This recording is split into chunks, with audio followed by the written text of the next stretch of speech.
तो हेलो दोस्तों, कैसे हो तुम सभी लोग। तो आज मैं लेके आ चुका हूँ rising of a modern man in Murim world का सीज़न 2।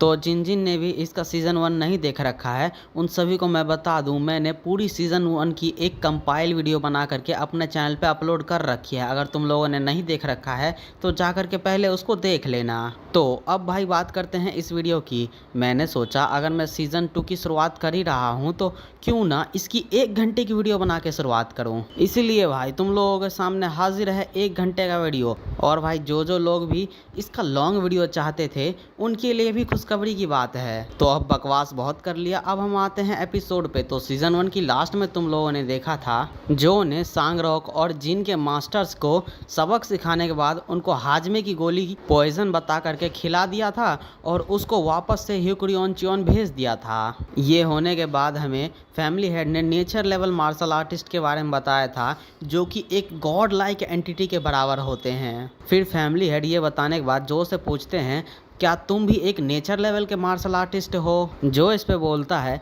क्या आपको मैं किसी तरीके का गॉड दिखता हूँ। और फिर यहीं पर ही हमारा सीज़न 1 ख़त्म हो गया था। अब सीज़न 2 की शुरुआत होती है और हमें फैमिली हेड को दिखाया जाता है जो कि जो से पूछते हैं तो फिर वो मार्शल आर्ट क्या था जो कि तुमने अभी अभी दिखाया। मैंने अपनी पूरी ज़िंदगी में इस तरीके की मार्शल आर्ट को कभी भी नहीं देखा और ना ही कोई ऐसा बंदा होगा जो कि पूरी मुनीम की हिस्ट्री में देखा होगा। जो फैमिली हेड की बात सुन के सोचता है ये बिल्कुल सही बोल रहे हैं, ये मार्शल आर्ट किसी एक आइडिया की वजह से बना है और ये सॉर्ड गॉड ने बनाया है। इसी वजह से इसका नाम heaven and earth sword spirit रखा गया है। सॉर्ड गॉड ने अपने पास्ट में इन वाइट आइज़ को अचीव कर लिया था, लेकिन मैं इस बात के लिए श्योर हूँ वो अभी भी इस फिज़िक्स के फॉर्मूले को समझ नहीं पाएंगे। ये फार्मूलाज सिर्फ और सिर्फ मैं ही रिकॉग्नाइज कर सकता हूँ या फिर कोई ऐसा बंदा कर सकता है जिसने कि मॉडर्न वर्ल्ड का मैथ सीखा हो। इसी वजह से सारे के सारे डायनामिक मोशन और फार्मूलाज में से वेक्टर वैल्यू को डिस्ट्रॉय कर देना एक ऐसा कॉन्सेप्ट था जिसको कि इवन सॉर्ड गॉड भी समझ नहीं पाए। अब मैं इस बात को और ज़्यादा देर तक नहीं झुठला सकता जब मैंने उनसे इतनी सारी प्रीसियस चीज़ें सीख ली हैं। आखिर मैं कैसे खुद को उनका एक डिसेंडेंट कह सकता हूँ अगर मैं उनको बार बार ऐसे ही इग्नोर करता जाऊँगा, फिर तो मेरे ऊपर ही लानत है। अब जो ये सोचने के बाद फाइनली बोल देता है सॉर्ड गॉड जो चियोन वो मेरे ग्रेट एंसेस्टर का नाम है। जो कि ये बोलने के बाद हमें तीनों गॉड के नाम बताए जाते हैं जिसमें कि पहला होता है मार्शल गॉड, दूसरा होता है इविल गॉड और तीसरा होता है सॉर्ड गॉड।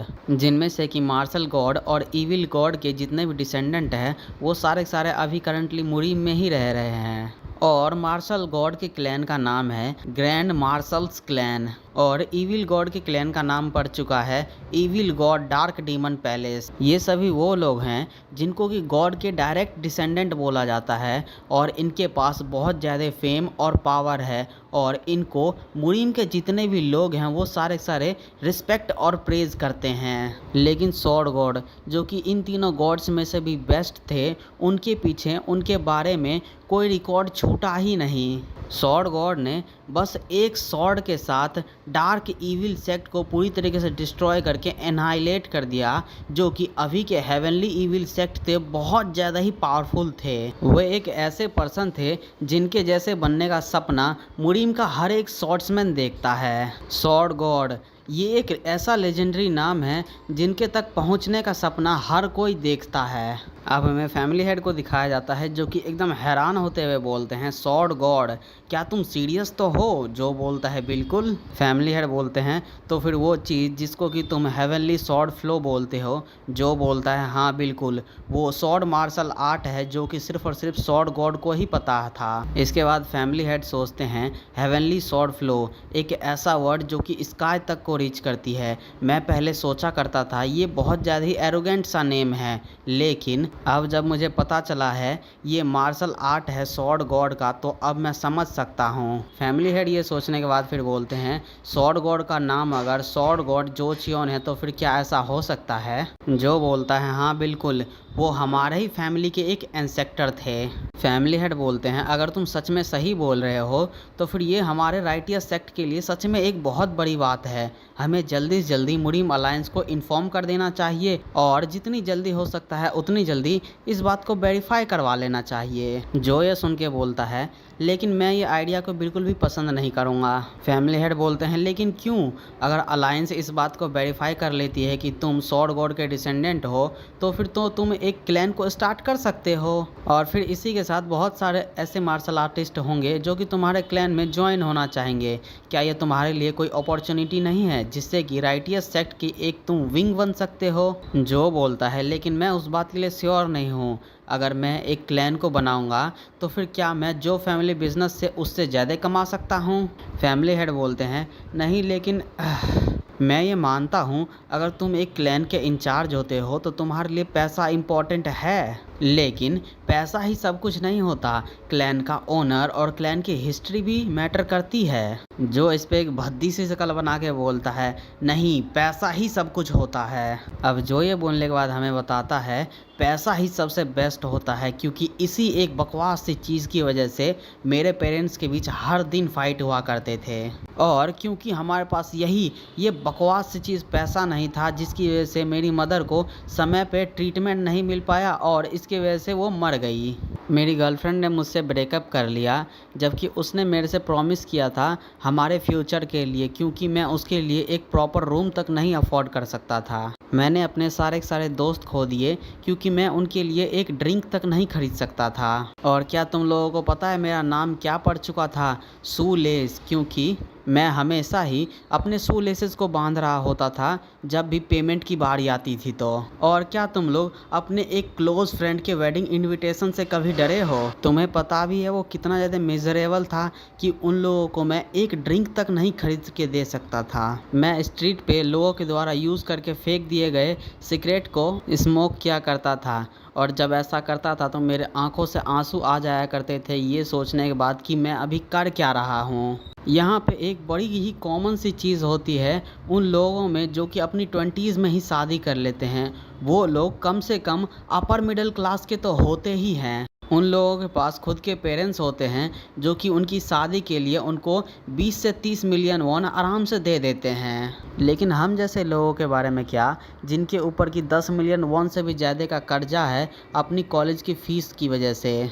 इसके ऊपर भी हम लोग मैरिज करें? हम मुझसे मजाक तो मत करो। हमें सबसे पहले तो एक जॉब ढूंढना पड़ेगा उस डेप्ट को पूरा करने के लिए। तुम लोगों को पता भी है ये कितना बड़ा एक जोक की तरह फील करता है जब तुम्हारी लविंग गर्लफ्रेंड तुम्हारे से एक क्यूट इनोसेंट क्वेश्चन पूछे कि हम लोग शादी कब करने वाले हैं। दयालु रहना, अनमैरिड रहना, ये सारी कवरिंग है पॉवर्टी को छुपाने के लिए। इवन अगर ऐसी चीज़ें मॉडर्न सोसाइटी में भी होती है तो फिर ये मुरीम के ज़माने में कितना ज़्यादा डेंजरस होगा। 5 बड़ी फैमिली में से एक फैमिली में रहने वाला बंदा जो कि मुरीम अलायंस तक को रिप्रेजेंट करती है, आखिर कैसे तुम जैसा एक बंदा जिसके पास की इतना सारा पैसा है वो मनी के इम्पोर्टेंस को समझेगा? तुम लोग कभी भी इस मिस्ट्री को समझ नहीं पाओगे कि आखिर कैसे पैसा किसी बंदे को एक मॉन्स्टर में बदल देता है। इवन जब मैं स्टडी कर रहा था एक सिविल सर्वेंट बनने के लिए, लेकिन भाई जो कि पूरी बातें हमें बताई नहीं जाती,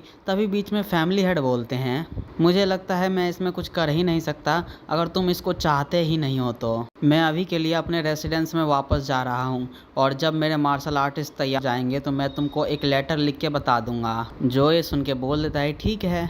इसके बाद हमें सीन शिफ्ट करके कुछ समय बाद का सीन दिखाया जाता है जहाँ पर कि जो मीटिंग कर रहा होता है और वहाँ पे बोलता है अब मैं तुम लोगों के सामने हमारे एक न्यू मेंबर को इंट्रोड्यूस करने वाला हूँ। ये हैं हमारे एम्प्लॉय योम सांगरॉक और जिन गुहाय।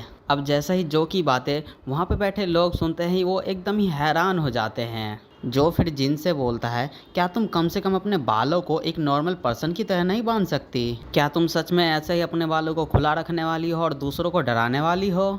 जिन इस पे बड़े प्यार से बोलती है क्या ऐसा हो सकता है आपको बाल बांधने वाली लड़कियां पसंद हो? जो ये सुनते ही शर्मा जाता है और चिल्लाते हुए बोलता है नहीं बिल्कुल भी नहीं, ऐसा बिल्कुल भी नहीं है। ये हेयर्स तुम्हारे इस तरीके से खुले रहते हैं तो क्या तुम्हें अनकंफर्टेबल नहीं लगता? जिन बोलती है बिल्कुल भी नहीं, मेरे बाल बिल्कुल ऐसे ही हैं जब से मैं छोटी थी।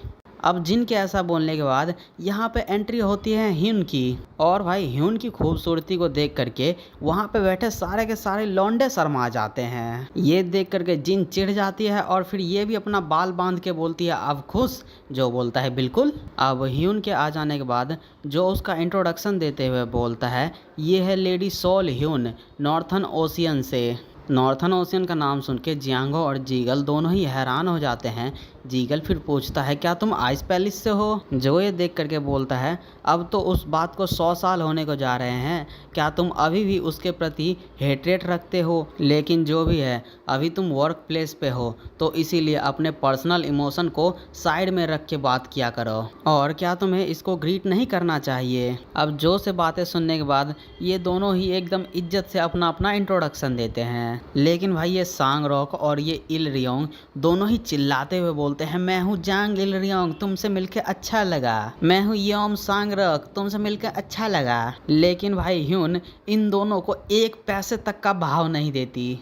जो फिर ह्यून से बोलता है जाओ और एक सीट लेकर के बैठ जाओ, हम अपनी मीटिंग को शुरू करते हैं। फिर जो ये बोलने के बाद वहाँ पे एक मैप खोलते हुए वो बोलता है सबसे पहला काम जो हमें करना है वो है पोयन लेक के आसपास जो फैमिली इंडस्ट्री के जितने भी बिजनेसेस हैं उन सभी को बिल्ड करना है, और मैंने हमारे बिजनेसेस के लिए कुछ अच्छी अच्छी जगह को पहले से ही चुन लिया है और उनको रेड डॉट से मार्क कर रखा है, और तुम लोगों के पास कोई आइडिया या फिर सजेशन है तो तुम मेरे को बता सकते हो। मैनेजर ली ये सुन के बोलते हैं यहाँ पे जो चीज़ें होने वाली है वो हीफाई से बिल्कुल ही डिफरेंट होने वाली है, आपका ये करने का यहाँ पे रीज़न क्या है? जो बोलता है क्योंकि पोयन लेक में आइस स्टोरेज की कोई ज़रूरत ही नहीं है, क्योंकि हम लोग हर एक स्टोर में एक छोटा छोटा आइस स्टोरेज बना देंगे, और जब आइस की ज़रूरत पड़ेगी तो लेडी हान जाएंगी और आइस बना देंगी।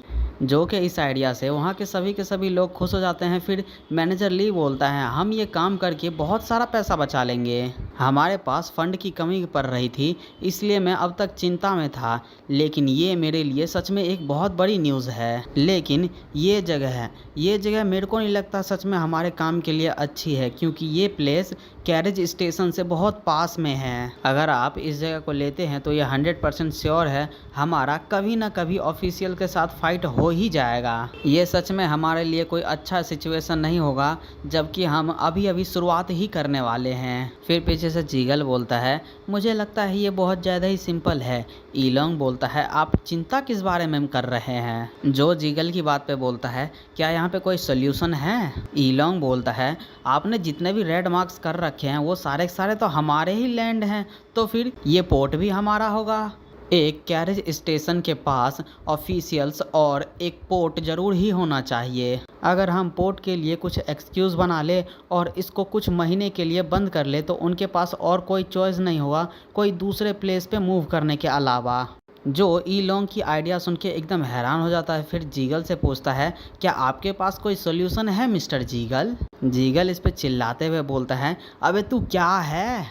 जो इनको देख करके अपने मन में सोचता है क्या अब से मैं ईलोंग को जीगल इलरियोंग कहना शुरू कर दूं?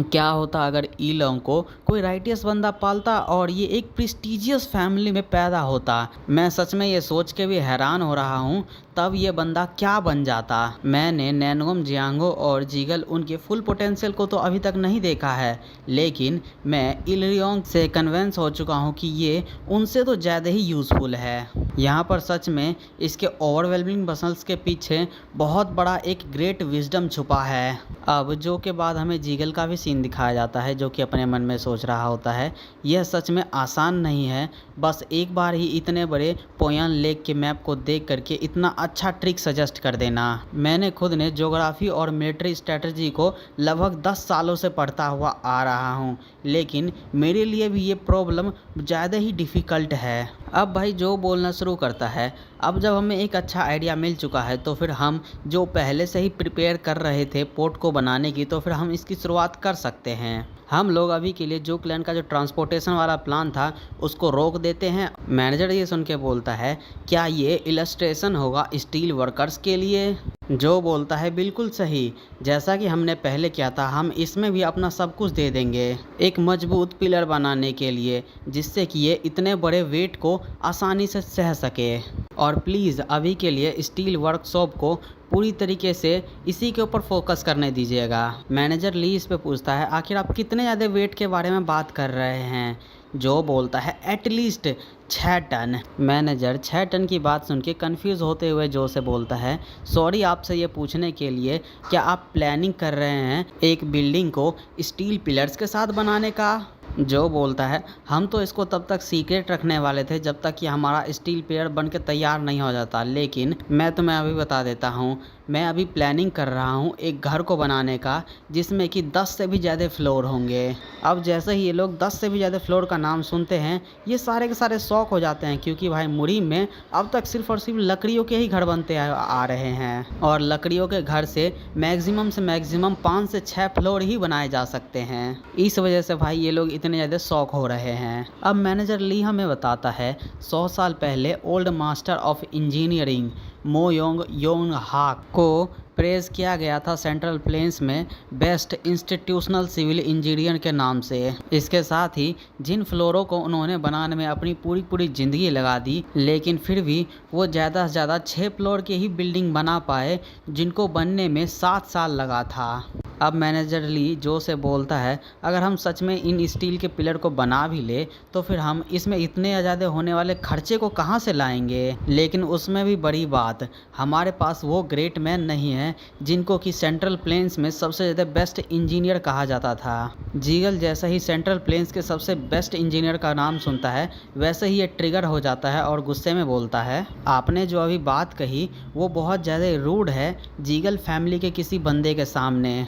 मैनेजर ली ये सुन के जीगल को सॉरी बोल देता है। जो भी इस पे पीछे से बोलता है, आखिर आप ऐसा कैसे कह सकते हैं, और वो भी जीगल फैमिली के यंग मास्टर के सामने? आपने ये सच में बहुत ज़्यादा ही गलत किया, आपको इसके लिए माफ़ी मांगनी चाहिए। मैनेजर ली भी ये सुनने के बाद दोबारा से सॉरी बोलता है और बोलता है, मैं जियांगो के वर्ल्ड से एकदम ही अनजान हूँ, मुझे पता नहीं था जीगल फैमिली का यंग मास्टर मेरे सामने है, वरना मैं ऐसी गलती कभी भी नहीं करता। अब जो बोलता है, फ्लोर के प्लान के लिए कोई भी चिंता करने की ज़रूरत नहीं है, मैं खुद मिस्टर जीगल की हेल्प करने वाला हूँ, आप ज़रूर से ही अब तक के सबसे बेस्ट फ्लोर प्लान को देखेंगे।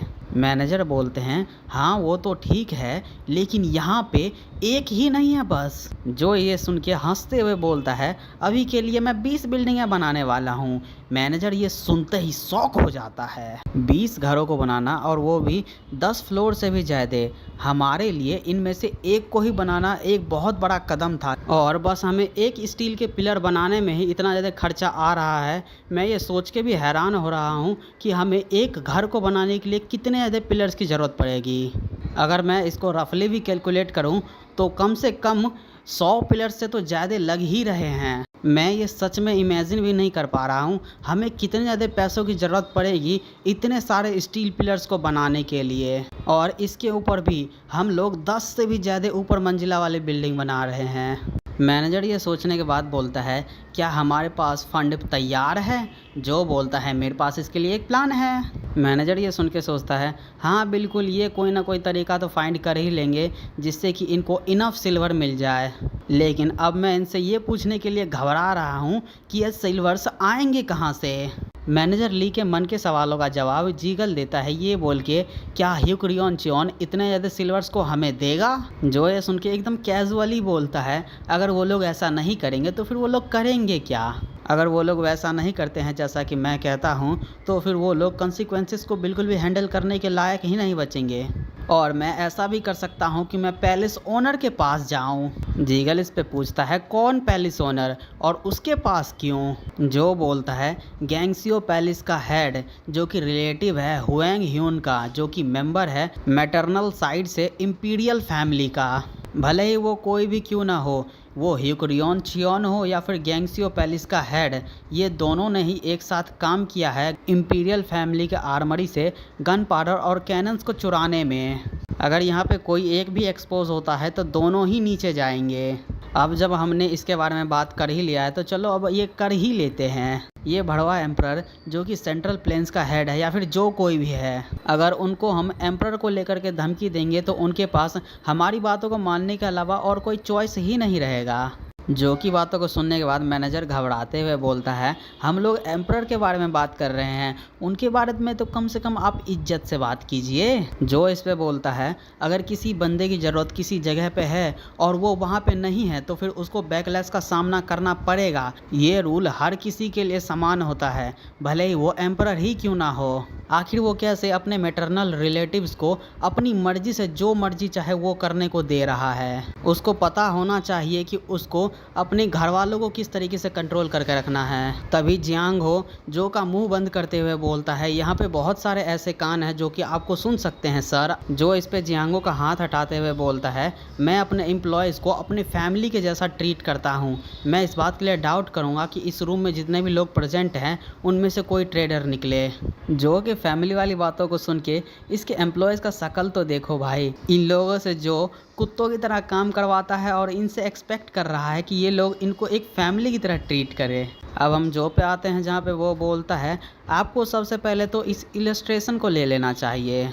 जो कि इस बात पे एक बंदा वहाँ से खड़ा होता है और वो पेपर लेते हुए बोलता है, क्या यहाँ पे और कोई चीज़ है जो कि आप ऐड करना चाहेंगे। जो इस पे बोलता है, इसकी लंबाई, मोटाई और वेट चेंज हो सकता है लेकिन इसका शेप हमेशा ही सेम रहेगा, भले ही कुछ भी क्यों ना हो। ये इतना काबिल तो होना चाहिए जिससे कि ये 6 टन के वज़न को आराम से झेल ले। तुमने ध्यान से सुन लिया ना, 6 टन। इस पर कि वो बंदा बोलता है, यस सर, एकदम ध्यान से और क्लियर तरीके से। फिर जो बोलता है, अब जब मैंने उन सभी प्लेसेस को मार्क कर दिया है जहाँ पर हम हर एक बिल्डिंग के सेक्शन को बनाने वाले हैं, इसीलिए सबसे पहले तो डेस्टिनेटेड प्लेस पे जाओ और एक रिपोर्ट बना करके मिस्टर ली को सेंड कर देना कि तुम्हें उसके लिए कितने ज़्यादा रिसोर्सेज की ज़रूरत है। अब क्या जितनी भी बातें हुई तुम सभी को समझ में आ गई। जिस पर कि सारे बंदे बोलते हैं, यस सर। अब यहाँ का कांड खत्म हो जाने के बाद हमें ह्यूक्रियन चियोन का सीन दिखाया जाता है जहाँ पे कि ये दोनों चमन लोग ड्रग किंग हॉल में आ रखे होते हैं। सॉर्ड किंग हॉल के अंदर जाने के बाद चिल्लाते हुए बोलता है, ड्रग किंग क्या तुम अंदर हो। सॉर्ड किंग की बातें सुनने के बाद पॉइजन किंग आते हुए बोलता है, क्या तुमने फिर से कोई बखेड़ा खड़ा कर दिया और उसके बारे में गुस्सा होकर के यहाँ पर आए हो। ब्लड पिल अभी तैयार नहीं है तो फिर किसी और समय पे आना। मैंने तुमको पहले ही कहा था अगर ये तैयार हो जाता है तो मैं खुद तुमको मैसेज कर दूंगा। सॉर्ड किंग बोलता है, अबे हमें पॉइजन दे दिया गया है और वो भी एक अनडिटेक्टेबल पॉइजन। पॉइजन किंग जैसे ही फॉर्मलेस पॉइजन के बारे में सुनता है ये अपने मन में सोचने लगता है, क्या इसका मतलब ये है ये उस टेक्निक के बारे में बात कर रहा है जो कि जियांगो से बहुत पहले ही डिसअपेयर हो गई थी और अब उस टेक्निक को किसी ने यूज़ करके इन्हें पॉइजन कर दिया है। पॉइजन किंग ये सोचने के बाद बोलता है, तुम जरूर से ही गलत हो। ये जो पॉइजन वाली टेक्निक है वो 100 साल पहले डिसअपेयर हो गई है, तो फिर अब तुम्हें ये कहाँ दिख गई। ये टकला बुढ़ा बोलता है, नहीं, हम दोनों ने ही उन सभी सिम्टम्स को एक्सपीरियंस किया है। हम लोगों ने इवन आधे महीने का एंटीटोड भी लिया है। पॉइजन किंग बोलता है, अबे गधो, तुम लोग पहले ही उसकी चाल में फंस चुके हो। सॉर्ड किंग बोलता है, अच्छा ऐसी बात है तो फिर हमें जल्दी जल्दी एंटीटोड बना के देवे। पॉइजन किंग बोलता है, क्या तुम सच में पागल हो। तुम लोगों को क्या लगता है किसी इस जैसे एक पॉइजन का एंटीटोड ढूंढना इतना आसान होता है। पहले तो मुझे इस पॉइजन को चेक करने दो। पॉइजन किंग उनको चेक करने के बाद बोलता है, तुम्हारे 8 QI वेसल्स और तुम्हारी बॉडी के 12 फ्लोज एकदम ही नॉर्मल है। मुझे लगता है तुम्हारी इनर स्ट्रेंथ थोड़ी सी बढ़ गई होगी। तुम्हारी विटिलिटी भी ठीक है। क्या तुमने रिसेंटली कोई मेडिसिन को खाया है। सॉर्ड किंग ये सुनने के बाद चिल्लाते हुए बोलता है, अबे गधे आदमी, तुझे क्या लगता है अनडिटेक्टेड पॉइजन का मतलब क्या होता है। ये एक ऐसा पॉइजन ही होता है जो कि बिना कोई सिम्टम दिखाए तुम्हें धीरे धीरे मारती है। तुम खुद भी एक पॉइजन किंग हो और तुम्हें इसके बारे में नहीं पता। पॉइजन किंग सॉर्ड किंग की बातें सुनने के बाद अपने मन में सोचने लगता है, इसकी बातों में पॉइंट तो है, लेकिन इस दुनिया में ऐसा कोई पॉइजन ही नहीं है जो कि अपने सिम्टम्स को पूरी तरीके से हाइड कर ले। एक पॉइजन का काम ही होता है किसी एक ह्यूमन बॉडी को पूरी तरीके से डिस्ट्रॉय कर देना। इवन अगर इसको हटा भी दिया जाए तो फिर भी इस बात का कोई सेंस नहीं बनाता कि ये 8 QI वेसल्स पे कोई भी इफेक्ट नहीं डालेगा।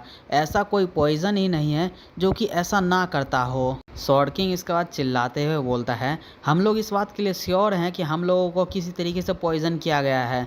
हम लोग गधों की तरह वहाँ पे खड़े थे और कुछ भी नहीं कर पाए। हमारी बॉडी वहाँ पर पूरी तरीके से जाम हो चुकी थी। टकला बोलता है, वो सच में बहुत ज़्यादा ही स्ट्रॉन्ग पॉइजन था। इवन हमारे आसपास जितने भी लोग थे वो सारे के सारे एक साथ पास आउट होने लग गए थे। मैंने भी पहले इतना ज़्यादा एक क्रूएल सीन नहीं देखा है। पॉइजन किंग बोलता है, तुमने अभी कहा तुमने एक पिल लिया जो कि लगभग आधे महीने तक चलेगा।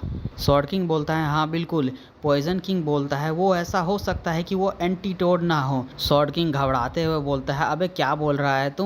पॉइजन किंग बोलता है, अगर तुम सच में सही बोल रहे हो कि ये एक अनडिटेक्टेबल पॉइजन है जो कि किसी भी तरीके से फील ही नहीं किया जा सकता, ना ही तुम्हारे एट क्यूआई से, ना ही तुम्हारे किसी भी बॉडी पार्ट से, ये दोनों ही एक साथ बोलते हैं, तो उसका क्या? पॉइजन किंग बोलते हैं, तो फिर इसका आंसर है ब्रेन।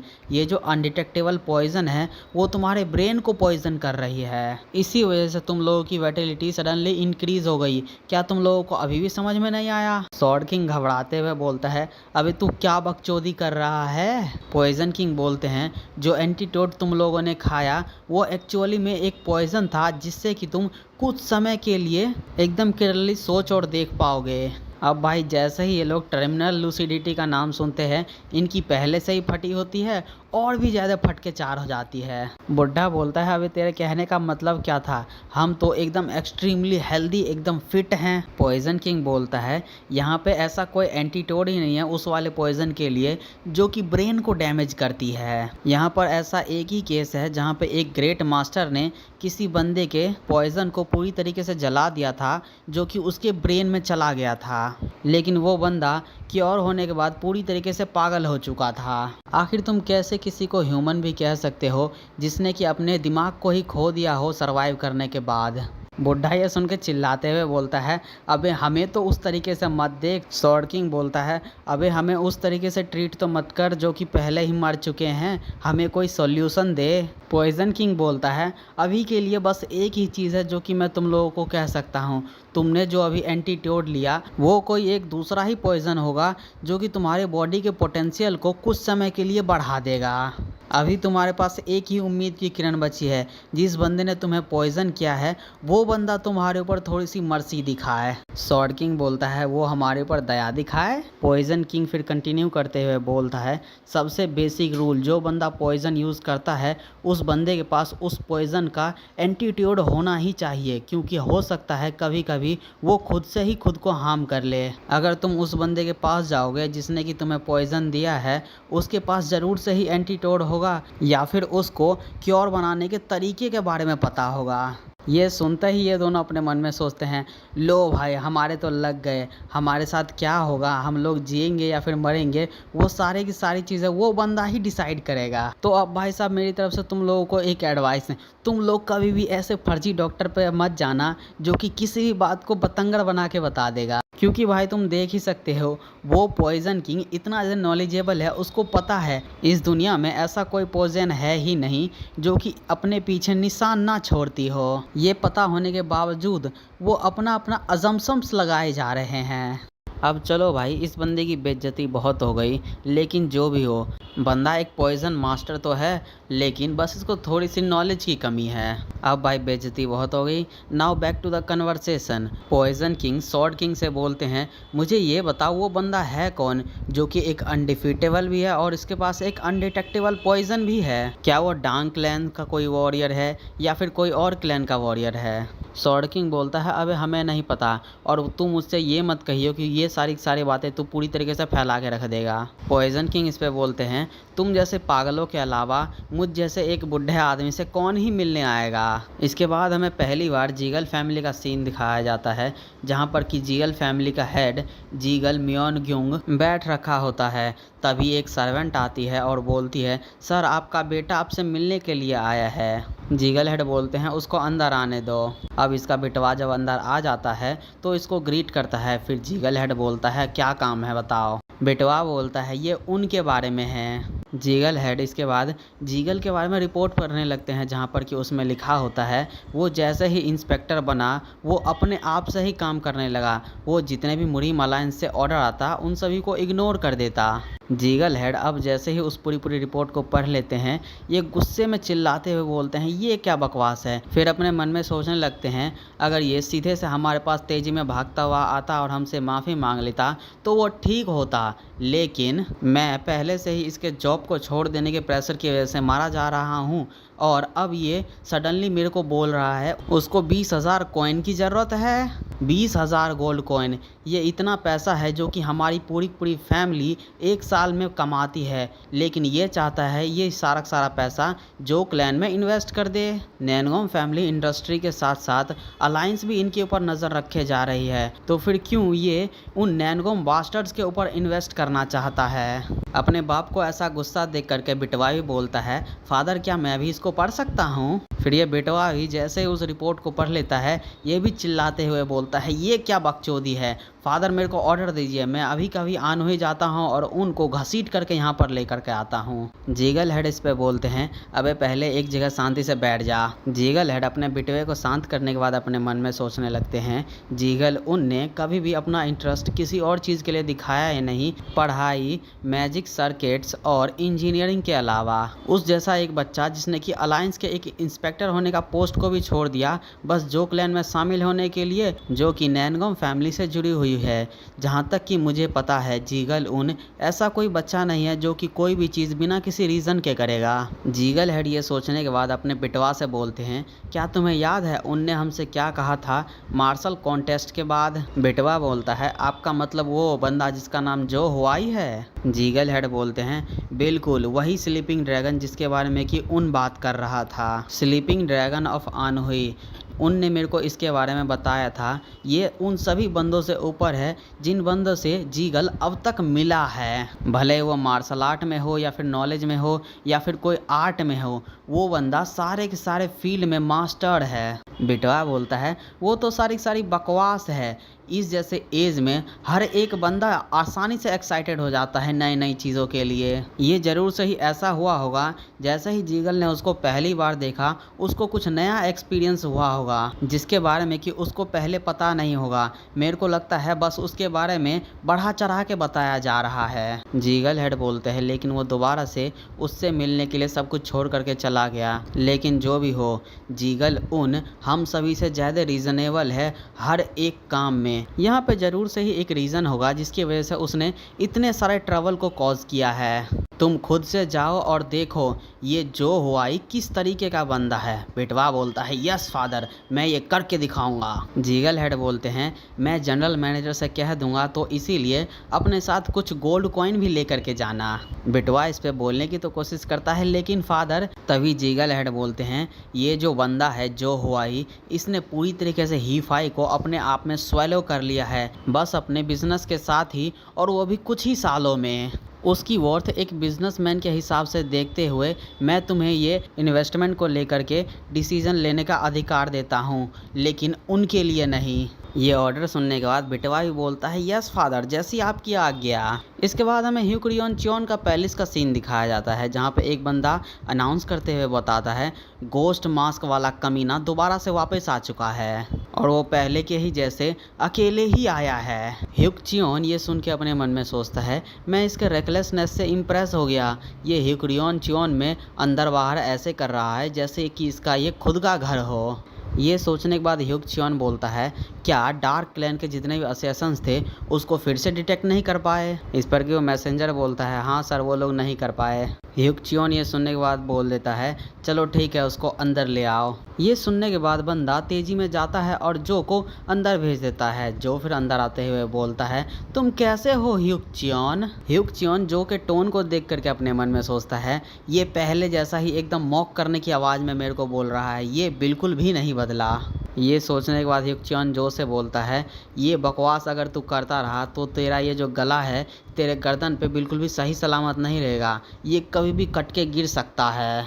जो इस पे बोलता है, अबे मेरे को ऐसे डरा तो मत, हम लोग तो बिजनेस पार्टनर्स हैं ना। जल्दी ही हमारे इंडस्ट्री के जितने भी आइटम हैं वो यहाँ पर आ जाएंगे। तुम्हें ज़्यादा लंबा समय के लिए इंतज़ार नहीं करना पड़ेगा तुम्हारे शेयर के लिए। ह्यूक-च्योन इस पे गंभीर अंदाज में बोलता है, अगर अगली बार यहाँ पे मिलने के लिए आया तो पूरे फुल प्रोसीजर के साथ आना, ऐसे मुंह उठा करके मत आ जाना। अगर तुम आने वाले होगे तो तुम अपने आने की सूचना डार्क क्लैन के असैसिन्स को पहले ही पहुंचा देना और एकदम परमिशन के साथ इज्जत से एंट्री करना।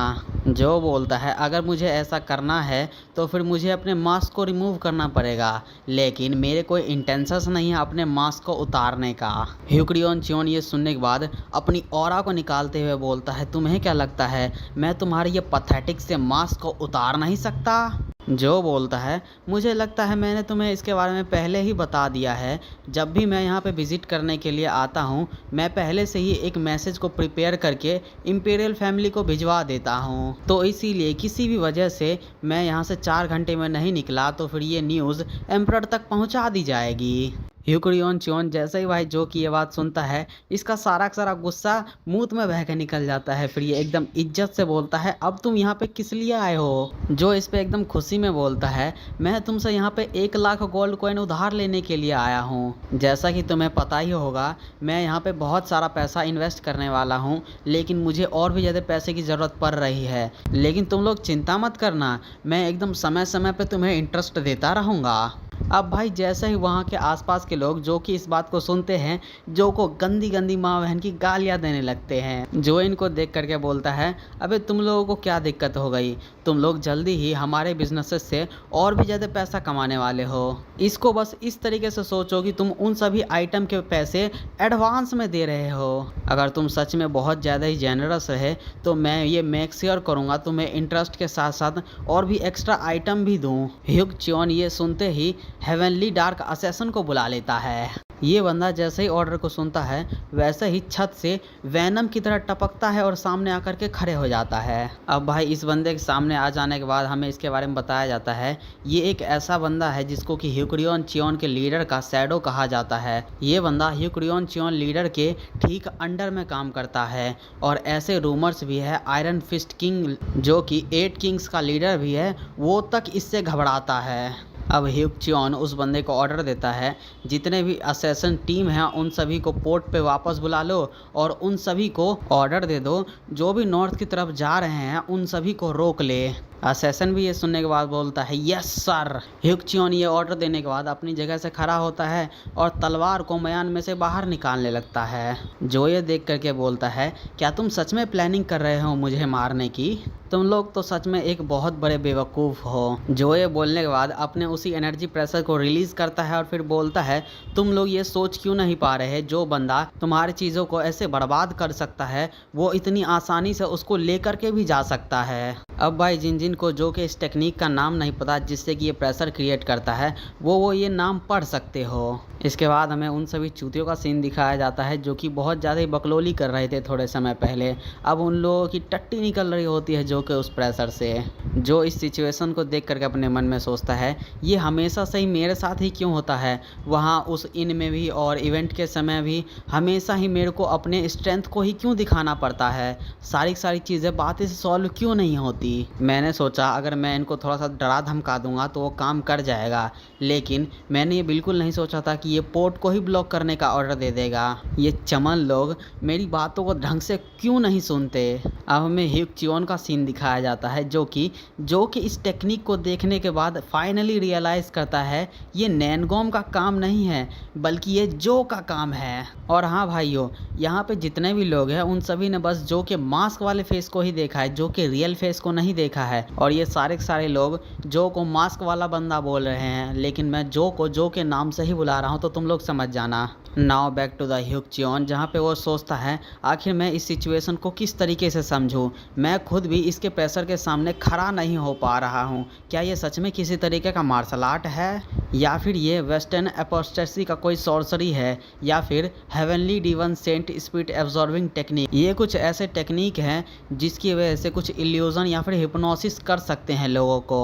लेकिन अब जब मुझे बिल्कुल भी डिजी फील नहीं हो रहा है, मेरे हार्ट रेट एकदम ही सही है तो फिर इसका मतलब यही है कि ये कोई ट्रिक नहीं है, ये मेरी एनर्जी को कट ऑफ नहीं कर रही है। लेकिन इसका मतलब ये भी नहीं है कि मैं अपने स्ट्रेंथ को फ्रीली यूज़ कर सकता हूँ। लेकिन अगर मैं मूव करने की ट्राई भी करता हूँ तो फिर एक एक्सटर्नल फोर्स मेरे ऊपर प्रेशर डालती है और मेरी सारी मूवमेंट को बर्बाद करके रख देती है। ये ऐसे वर्क कर रहा है जैसे कि कोई गोस्ट हो। और मैं अभी तक खड़ा इसलिए रह पा रहा हूँ क्योंकि मैं एक ट्रांसेंडेंट स्टेट का बंदा हूँ, जिसकी वजह से मुझे अब तक खड़ा सिर्फ और सिर्फ मेरी स्पिरिट ऑफ डिटर्मिनेशन ही रख पाई है। अगर मेरी ऐसी हालत है तो फिर इन लोगों का क्या जो कि ज़मीन पे ऐसे पड़े हुए हैं। अब भाई हमें उन बंदों का सीन दिखाया जाता है जो कि अपने गले पकड़ के खांस के बोल रहे होते हैं ये डेडली पॉइजन है, ये डेडली पॉइजन है। ये देख करके ह्यूक च्योन चिल्ला करके इनको बताने की तो कोशिश करता है ये कोई पॉइजन नहीं है, लेकिन जो तभी इसके मुंह में एक पिल फेंक करके दे देता है। अब ह्यूक च्योन जैसे ही उस पिल को खाता है उसके ऊपर जितना भी दुख दर्द तकलीफ था वो सारा सारा गायब हो जाता है। फिर ह्यूक च्योन इससे पहले की सिचुएशन को समझे जो तभी बोल देता है ये एक एंटीटोड था, अगर तुम चाहते हो कि तुम्हारे सबऑर्डिनेट को भी ये एंटीटोड मिले तो फिर तुम्हारे लिए अच्छा होगा कि जैसा कि मैं कहता हूँ तो वैसा ही करो। ह्यूक च्योन ये सुनने के बाद चिल्ला करके उन सभी को बताने की कोशिश करता है उसकी बातों पर भरोसा मत करो, वो सारी बातें झूठ बोल रहा है, वो कोई भी पॉइजन नहीं था। लेकिन भाई अब तो देरी हो चुकी है, ह्यूक च्योन की बातों पे अब उसका ही सबऑर्डिनेट कोई भी भरोसा करने को तैयार नहीं। अब वो लोग बोलना शुरू कर देते हैं जरा देखो तो सही इस हार्टलेस ह्यूक च्योन के हेड को, ये अपने हज़ारों सोल्जर्स की ज़िंदगी के बारे में बिल्कुल भी चिंता ही नहीं करता है, जबकि वो सारे के सारे पॉइजन हो चुके हैं और अभी भी उनको ऑर्डर दिया जा रहा है अटैक करने का, जबकि उनकी जान तक खतरे में है। अब जब इस अकेले ने खुद ने एंटीटोड ले लिया है तो फिर ये हमारे बारे में बिल्कुल भी सोच ही नहीं रहा। ह्यूक च्योन इनकी शक्ल देख करके बोलता है जरा देखो तो सही इन कमीनों को, ये लोग ऐसे गिरगिट की तरह रंग बदल रहे हैं जैसे ही बात इनके जान पे आ गई। अब भाई तुम लोगों को जो कि उस टेक्निक के बारे में थोड़ा सा बता देता हूँ, वो जो कि ऐसी टेक्निक है जो कि बॉडी को पूरी तरीके से जाम करके रख देती है, इसको बिल्कुल भी हिलने नहीं देती है और ऐसा फील होता है जैसे कि ना दम घुट रहा है और दिल अभी के अभी फट जाएगा। अब हम स्टोरी पे दोबारा से आते हैं जहाँ पे हमें जो को दिखाया जाता है जो कि अपने मन में सोच रहा होता है अगर ये प्लेस नैनगोम क्लैन के अंडर में होती और इनको कोई लीडर कमांड कर रहा होता तो फिर यहाँ पे जितने भी वॉरियर्स हैं उन सभी के आंखों में डिटर्मिनेशन की आग दिखती। लेकिन इन ऑर्थोडॉक्स की यही तो लिमिटेशन है कि इनके अंदर एकता नहीं होती। ये सभी के सभी लोग एक साथ आए हैं क्योंकि इनमें इन सभी का खुद का प्रॉफिट है। ये ब्लैक स्काई ऑर्गेनाइजेशन जो कि रूल करती है अपने अंडरलिंग्स के ऊपर अपने पावर के बदौलत, और यहाँ पे लीडर भी चुना जाता है उसके पावर के ही वजह से। ऐसे ऑर्गेनाइजेशन में सबसे बड़ी दिक्कत है विश्वास। इनके लिए विश्वास ट्रेडिशन, रिस्पेक्ट या फिर अफेक्शन या फिर लॉयलिटी से नहीं उपजा है, ये पैसों की वजह से आया है। अगर इन लोगों से कभी भी ये सारे के सारे बेनिफिट छीन लिए जाए तो ये लोग एक दूसरे के ही खिलाफ हो जाएंगे। जो इतनी सारी बातें सोचने के बाद बोलता है क्या तुम्हें अभी भी लगता है मैं ब्लैक स्काई ऑर्गेनाइजेशन के वेयर हाउस को नहीं लूट सकता? तुम सभी की जिंदगियां मेरे हाथों में हैं, जरा इसके बारे में सोचो तो सही। ह्यूक च्योन जो को देख करके अपने मन में सोचता है चालाक कमीना सुअर सलाह, भला ही मैं इसको कितना भी एग्जामिन क्यों ना करूं, इसका क्यूआई फ्लो और डिटर्मिनेशन जो कि इसके आवाज़ से ही दिख रही है, जो कि एकदम ही गंभीर, डिग्निफाइड और एलिगेंट फोर्स के साथ है। इसकी एनर्जी एकदम क्लीन तो है लेकिन इसका जो मार्शल आर्ट है वो राइटियस सेक्ट से बिल्कुल ही अलग है। भले ही किसी भी तरीके से इसके स्कीम और स्ट्रेटजी को देखा जाए, इसको देख करके ऐसा फील होता है हम लोग कन्फ्रंट कर रहे हैं हेवनली डीमन सेंट सेक्ट के बिशॉप के साथ। अब हमें जो का सीन दिखाया जाता है जो कि ह्यूक च्योन से बोलता है अगर मुझे तुम्हारे सारे सबऑर्डिनेट को मारना ही है तो फिर तुम इसमें कुछ कर ही नहीं सकते, चलो फिर ठीक है मैं जा रहा हूँ। ह्यूक च्योन ये देख करके जो को चिल्लाते हुए बोलता है अबे रुक जा। जो पीछे मुड़ के बोलता है और मैं ऐसा क्यों करूं? ह्यूक च्योन बोलता है 1,00,000 गोल्ड कॉइन बहुत ज़्यादा है। जो ये सुन के बोलता है अबे तू ये क्या बकवास कर रहा है? पोयांग लेक के ऊपर जितने भी बिजनेसेस करने वाले लोग आते हैं उन सभी को धमका धमका के ही तू एक साल में कम से कम 30,000 गोल्ड कॉइन बना लेता है, और उसके ऊपर भी जो तू टैक्स कलेक्ट करता है हर एक मर्चेंट ग्रुप से और ट्रांसपोर्टेशन इंस्टीट्यूट से वो लगभग 50,000 गोल्ड है, और स्प्रिंग में उगे हुए क्रॉप्स को सेल करके भी तेरे को 1,30,000 गोल्ड कॉइन का प्रॉफिट हो ही जाता है। और 1 lakh gold coin fish market से भी आ जाता है। 70,000 गोल्ड कॉइन पोयंग लेक में जो पानी का रास्ता है उसके टोल से कमा लेता है। और इन सभी के ऊपर 4 लाख गोल्ड कॉइन का इनकम तो तेरे को गैम्बलिंग, डैन और ब्रोथल ऐसी सारी इलीगल चीज़ों को ऑपरेट करने से ही मिल जाती है। और अगर मैं रफली इनकम की बात करूं जो कि ब्रोकर से मेरे को पता चला है वो लगभग 8 लाख गोल्ड कॉइन है। और तू मेरे को कह रहा है तुझे मेरे को देने के लिए 1 लाख गोल्ड कॉइन नहीं है, सच में? ह्यूक्चॉन बोलता है तुमने तो पहले ही उन सभी को डिस्ट्रॉय कर दिया है या फिर जला दिया है, अब तो उनमें से कोई भी चीज़ बची ही नहीं है, तो फिर हम लोग क्या करेंगे? जो ये सुन के ह्यूक्चॉन को कमीना बोलता है और अपने पास से एक बुक निकालते हुए बोलता है 30,000 गोल्ड कॉइन कंटेनर फील्ड के ऊपर, 30,000 gold coin gold mine field के ऊपर, 30,000 गोल्ड कॉइन फेस्टिवल फील्ड के ऊपर। ये किस तरीके की डिस्ट्रीब्यूशन इन्वेस्टमेंट स्ट्रेटजी है? तुमने सच में पैसे को बहुत ही फेयरली डिस्ट्रीब्यूट किया है। ह्यूक्चॉन ये सुनने के बाद कुछ बोलने की तो ट्राई करता है लेकिन फिर जो दोबारा बोलना शुरू कर देता है, क्या सच में ब्लैक स्काई ऑर्गेनाइजेशन का जितना भी वेल्थ है वो वाटर हाउस में स्टोर हो रखा है? तुम सच में सोच रहे होगे मैं किसी तरीके का गधा हूँ? तुमने सच में इसको बहुत अच्छे से छुपा रखा था। क्या तुम चाहते हो मैं एम्परर अंकल जियांग यून के पास जाऊँ? ह्यूक्चॉन ये सुनने के बाद सीधा चिल्लाते हुए बोलता है बिल्कुल नहीं, और अपने और जो की तरफ एक साउंड प्रूफ बैरियर बना लेता है। जो उस साउंड प्रूफ बैरियर को देख करके अपने मन में सोचता है इसका मतलब ये है ये सच में चाहता है अपने सीक्रेट को सीक्रेट ही रखना किसी भी हालत में। अब ह्यूक्चॉन बोलता है चलो ठीक है, मैं तुम्हें 1 लाख गोल्ड देने को तैयार हूँ, पूरा 1 लाख गोल्ड। जो इस पे बोलता है अरे वो बीती बात है भाई, अभी मेरे को 3 लाख गोल्ड कॉइन चाहिए।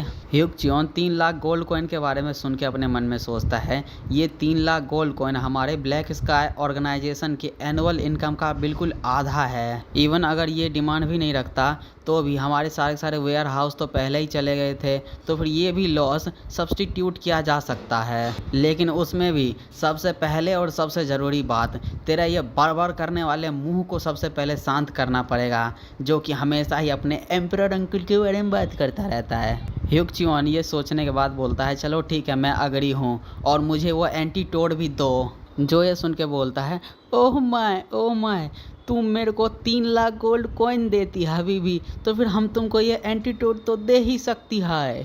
अब जो ये बोलने के बाद उन सभी को वही हाजमे वाली गोली पकड़ा देता है और वो सारे भूखे कुत्तों की तरह खा लेते हैं। अब वो गोलियां देने के बाद जो बोलता है ये एंटीटोड सिर्फ और सिर्फ 2 वीक के लिए ही काम करेगा, तो अब बाकी बची हुई चीज़ें खुद से ही हैंडल कर लेना। ह्यूक्चॉन इसके बाद चीफ को आवाज़ लगाता है, फिर चीफ आते हुए बोलता है प्लीज़ मुझे कमांड दीजिए मास्टर। ह्यूक्चॉन बोलता है 3 लाख गोल्ड कॉइन को विड्रॉ करने का परमिशन देता हूँ। चीफ बोलता है समझ गया सर। ह्यूक्चॉन इसके बाद जो की तरफ मुड़ते हुए बोलता है उन सभी आइटम्स के बारे में क्या जो कि जो क्लैन इन 3 लाख गोल्ड कॉइन के बराबर में हमें देने वाला है। जो बोलता है ऑफ कोर्स वो मैं तुम्हें डिलीवर कर दूंगा, और यहाँ पे कुछ ऐसा है जो कि तुम्हें पर्टिकुलरली चाहिए। ह्यूक्चॉन बोलता है सबसे पहले तो मैं जो क्लैन के वर्कशॉप से 50,000 गोल्ड कॉइन के वर्थ का वेपन लेना चाहूँगा। जो इस पे बोलता है 50,000 गोल्ड कॉइन का वेपन, ये थोड़ा सा मुश्किल है। जो ये बोलने के बाद अपने मन में सोचता है 50,000 गोल्ड कॉइन के वर्थ का वेपन, ये बिल्कुल ही बराबर है आनोही मिलिट्री हेडक्वार्टर्स के 1 साल के सप्लाई के बराबर। अगर इतने बड़े क्वांटिटी में हम इनको वेपन दे देंगे तो बिल्कुल ऐसा होगा जैसे ब्लैक स्काई ऑर्गेनाइजेशन को हमने एक विंग दे दिया हो। लेकिन इसमें भी अगर हम करंट की सिचुएशन को देखें, हमारे जितने भी स्किल क्राफ्टमैन हैं जो क्लैन वर्कशॉप के, वो सारे पोयंग लेक में आ रखे हैं, तो वहाँ पे इनफ एनर्जी ही नहीं होगा इस रिक्वेस्ट को पूरा करने के लिए। जो ये सोचने के बाद बोलता है मैं इसके बदले तुम्हें 3 साल का मैनेजमेंट अथॉरिटी देता हूँ जो क्लैन के सिंसियरिटी रेस्टोरेंट का। तुम लोग खुद से ही इसको एक्सपीरियंस कर सकते हो एक फूड का बिजनेस भी कितना ज़्यादा लाभदायक हो सकता है। ह्यूक्चॉन बोलता है मैनेजमेंट अथॉरिटी, उसका क्या मतलब है? जो इस पे बोलता है क्या तुम मेरे साथ दोबारा से ट्रिक प्ले करना चाहता है? अगर मैं तेरे को प्यार से कोई चीज़ दे रहा हूँ तो उसको बिना कोई ऑब्जेक्शन के एक्सेप्ट कर लेना, तेरा क्या जा रहा है? अब जब तुमने इतना अच्छा एक सिग्निफिकेंट डिसीजन लिया है तो फिर मैं भी अब तुम्हें सिंसियरिटी दिखाऊंगा।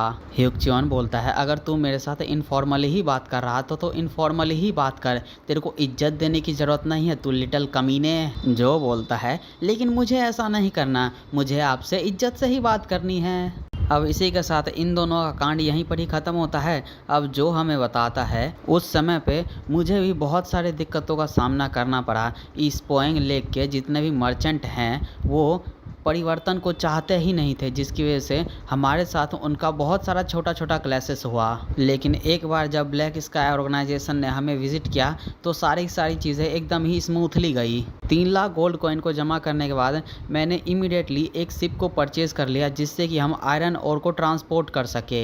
यहाँ से सारी चीज़ें जो के लिए एकदम स्मूथली गई, क्योंकि उसके पास सबसे ज़्यादा पावरफुल वेपन एंटीटोड है। ब्लैक स्काई ऑर्गेनाइजेशन के आयरन फिस्ट किंग के अंडरलिंग्स को एम्प्लॉय रख लिया, जिन्होंने की लेबर के इशू को पूरी तरीके से हैंडल कर लिया। फिर एक बार जब आयरन ओर के सप्लाई को सिक्योर कर लिया तो फिर नैमचैन में भी एक बहुत बड़ा और वर्कशॉप को फाइनली इस्टेब्लिश कर दिया। इतनी ज़्यादा तेज़ी में डेवलपमेंट होता देख करके झांसी का लॉर्ड भी एकदम हैरान हो गया और वो अपने मिलिट्री फोर्स के साथ हमें विजिट करने के लिए आ गया। लेकिन इस बात को भी जो हुआ इन्हें बड़ी ही स्किलफुली झांसी के लॉर्ड के साथ एक एली में जा करके गुफ्तगू करके सुलझा लिया। अब भाई तुम लोग ही देखो जो ने इस वाले दिक्कत को किस तरीके से सुलझाया है। वेपन के चोरी वाले मामले को सीधा दिखा दिया और जो कि इस धमकी से भाई ये लॉर्ड की भी एकदम फटके चार हो गई। इसके बाद पोयांग लेक के लोगों ने जैसे ही झांसी के लॉर्ड के उतरे हुए चेहरे को देखा, उनको ऐसा लगा कि जैसे उन्होंने कोई गोस्ट देख लिया हो। इसी के साथ लोगों को एक और बार रियलाइज हुआ जो क्लैन ग्रैंड सोसाइटी की पावर कितनी है। इन लोगों ने ऐसे कौन से कदम उठाए जिससे कि झांसी का लॉर्ड भी पूरी तरीके से मैनिपुलेट हो गया ब्लैक स्काई ऑर्गेनाइजेशन के द्वारा। इसके बाद जैसा ही जो क्लैन के द्वारा खरीदे गए ज़मीन अवेलेबल हुई, वैसे ही वहाँ पे बहुत सारे शॉप खुलने लग गए,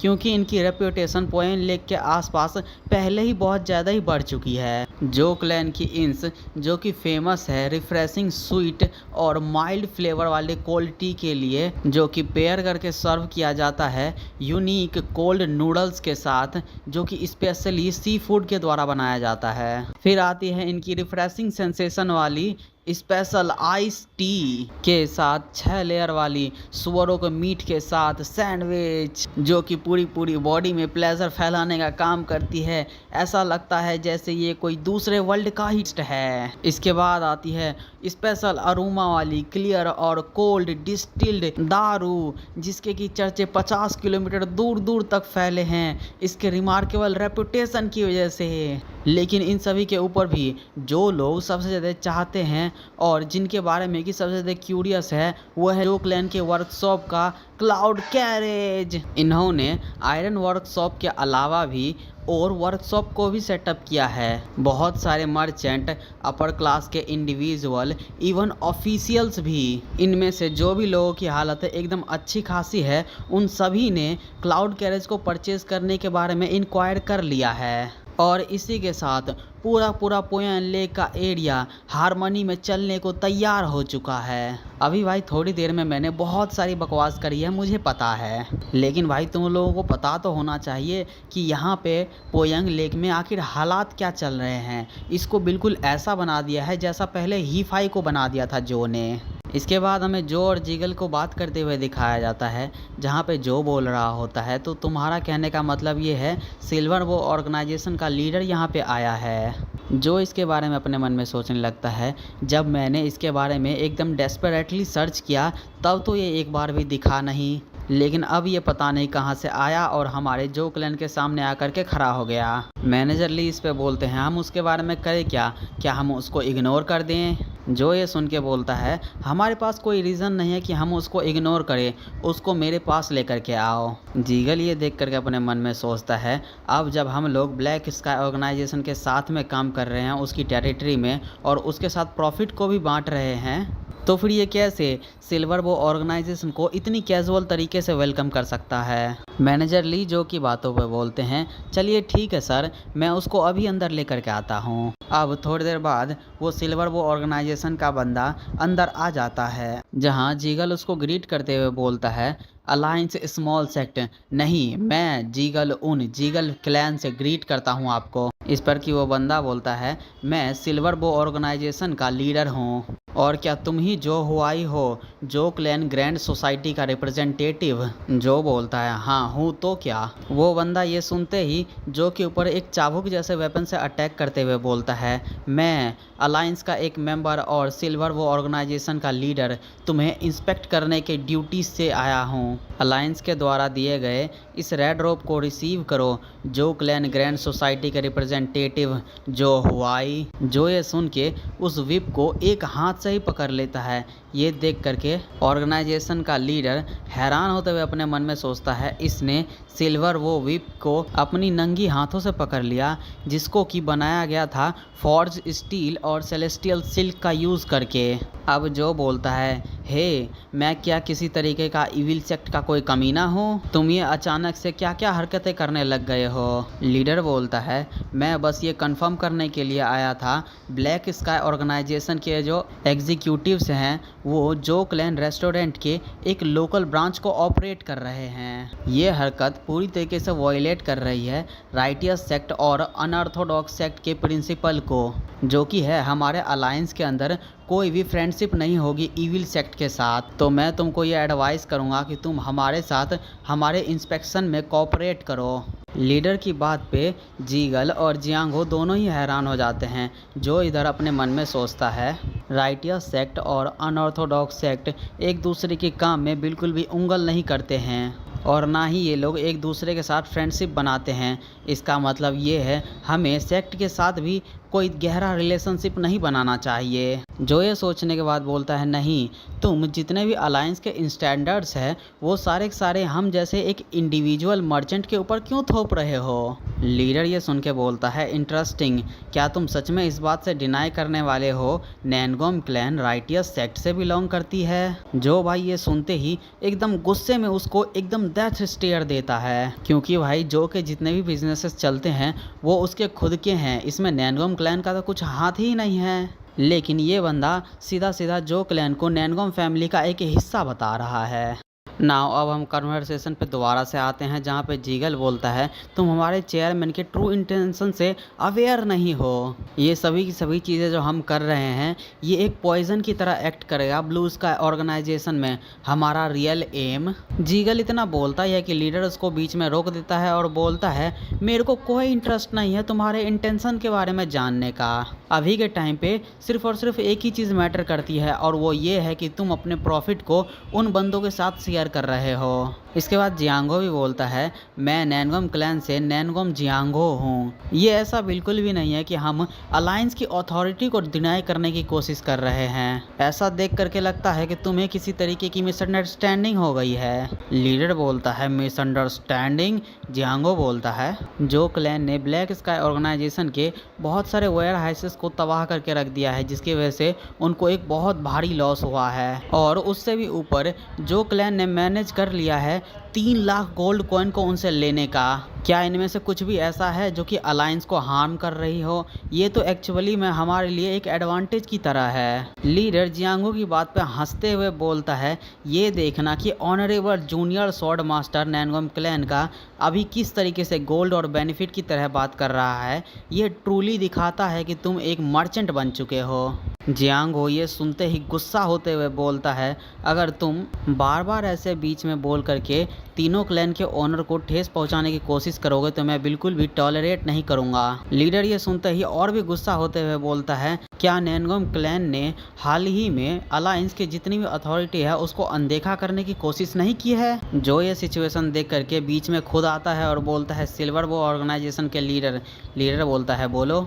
एक मर्चेंट के खिलाफ ऐसे मोरलिटी वाले शब्दों को अपने लाभ के रूप में प्रयोग करके ऐसे फालतू से काम करना बंद करो। और अब जब तक कि मैं तुम्हारे साथ अच्छा पेश आ रहा हूँ तब तक के लिए तुम इज्जत से यहाँ से निकल जाओ। मैं अभी कोई अलायंस का मेंबर नहीं हूँ और ना ही मेरे पास कोई इंटेंशन है फ्यूचर में भी बनने का। लीडर जो की बातों पे बोलता है, तुम्हारी बातें मेरे लिए ऐसे साउंड कर रही हैं जैसे 5 ग्रेट क्लैंस में से एक नैनगोम क्लैन वो खुद मुझे डिनाई कर रही है। जो बोलता है जो क्लैन ग्रैंड सोसाइटी बिना डाउट के एक इंडिपेंडेंट इंडिविजुअल है।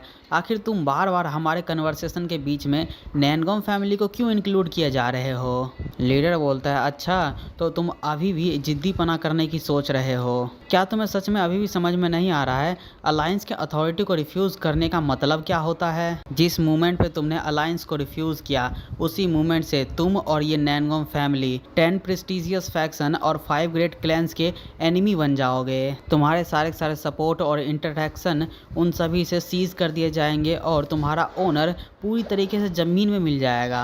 अगर अलायंस लीडर ने खुद से अपना माइंड बना लिया तुम्हें डिस्ट्रॉय करने का तो फिर तुम रैथ ऑफ एनालिएशन का फेस करोगे। जो बोलता है एनालिएशन को फेस करना क्योंकि मैंने बस तुम्हारी बातों को नहीं सुना था। तुम इस बात पे किसी एक पर्सन को मार दोगे। बस तुम ऐसा एक बार करके देखो। मैं अपना सारा का सारा पैसा और पावर इस जो क्लैन ग्रैंड सोसाइटी का तुमसे सामना करने के लिए लगा दूंगा। मैं तुम्हारे सामने एक मर्चेंट की तरह स्ट्रिक्टली खड़ा रहूँगा और एक वॉरियर की तरह फेस ना करके एक प्राइवेट फैक्शन की तरह फेस करूँगा।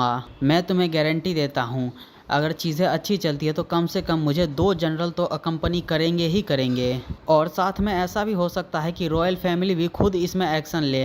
तुम्हें मेरी बातों पर भरोसा नहीं है तो फिर जाओ और इन्वेस्टिगेट करो हमारे आनोई प्रोविडेंस के ऑफिशियल्स, आर्मी और हमारे जो क्लैन के ग्रैंड सोसाइटी के बीच में रिलेशन क्या है। हमने पहले से ही जांगसी प्रोविडेंस में बहुत ही मजबूत कदम जमा लिए हैं। अगर तुम्हारा ये सो कॉल्ड ग्रेट सिल्वर वो ऑर्गेनाइजेशन के पास इतनी ज़्यादा इम्प्रेसिव इंफॉर्मेशन पावर है तो फिर तो तुम लोगों ने मेरे बारे में भी बहुत सारा इन्फॉर्मेशन निकाला होगा। जो कि इस बात को सुन के जीगल और जियांगो दोनों ही हैरान हो जाते हैं और अपने मन में सोचते हैं ये सच में सिल्वर वो ऑर्गेनाइजेशन को ऐसे थ्रेटन कर रहा है। जो कि डिटर्मिनेशन को देख करके लीडर अपने मन में सोचता है मैंने ऑब्वियसली इस डिटर्मिनेशन को उस बंदे से फेस किया था। ये डिटर्मिनेशन सिर्फ और सिर्फ एब्सोल्यूट क्लियरिटी वाले लोग ही समझ सकते हैं। वो मिस्टीरियस मार्क्स वाला बंदा जिसने कि ब्लैक स्काई ऑर्गेनाइजेशन को विजिट किया था वो बंदा और कोई नहीं जो क्लैन ग्रैंड सोसाइटी का चेयरमैन जो हुआई खुद है। इसके बाद हमें जो का सीन दिखाया जाता है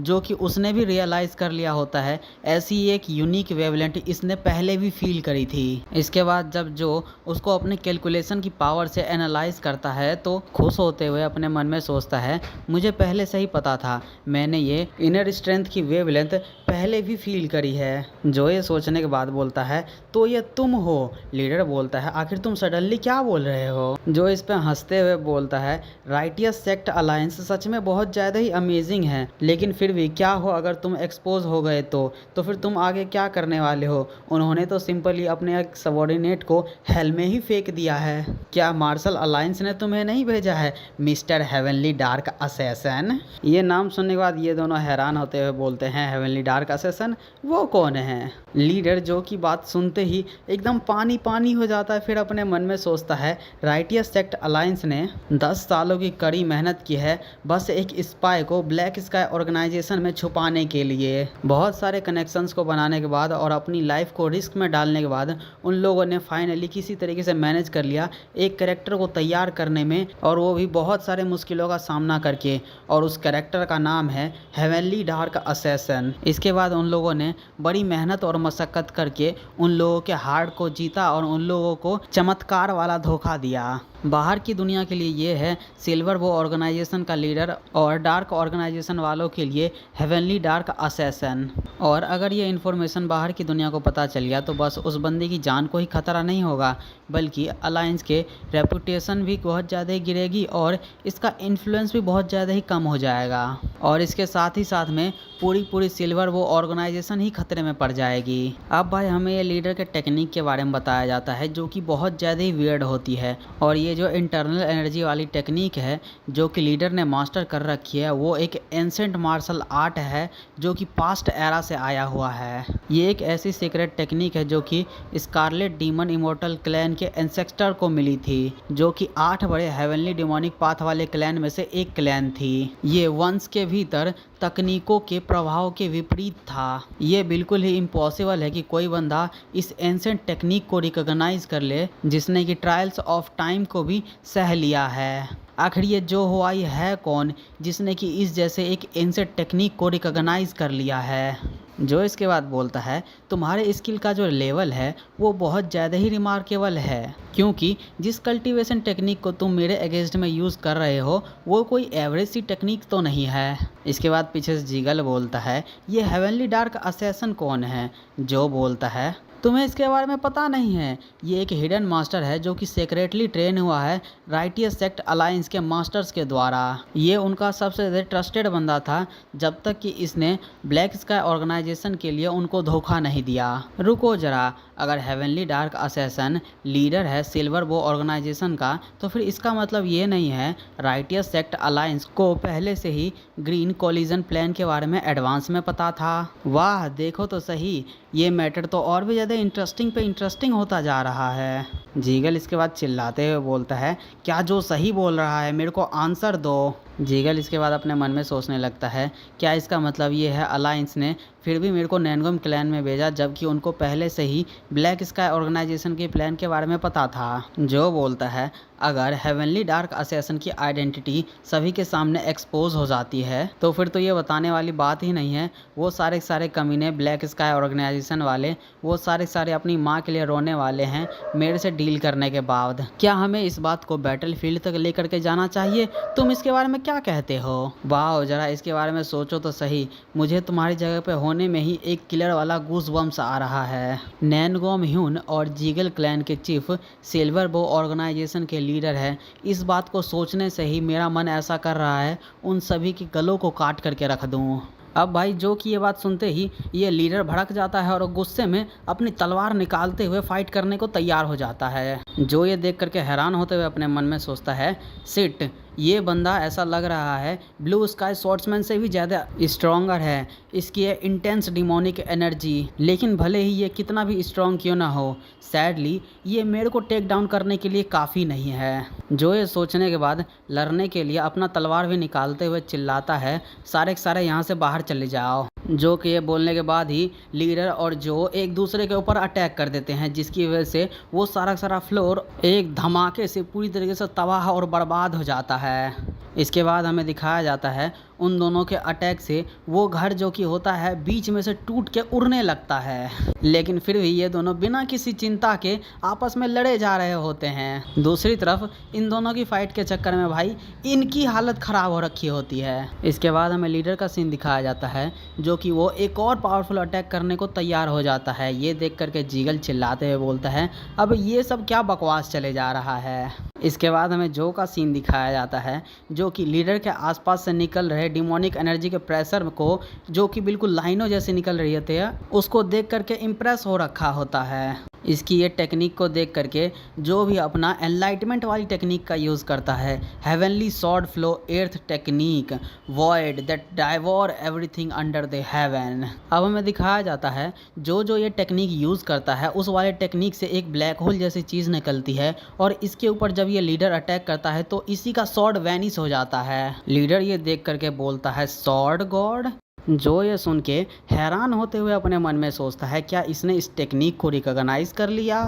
अब भाई इसी सीन के साथ ये चैप्टर और ये वीडियो यहीं पर ही ख़त्म करते हैं। वीडियो पसंद आती है वीडियो को लाइक करो और चैनल को सब्सक्राइब करो। और हाँ भाइयों 1000 सब्सक्राइबर के लिए आप सभी का बहुत बहुत धन्यवाद। अब इसके आगे की बात किसी और वीडियो में करेंगे तो मिलते हैं अगली वीडियो में, तब तक के लिए बाय बाय।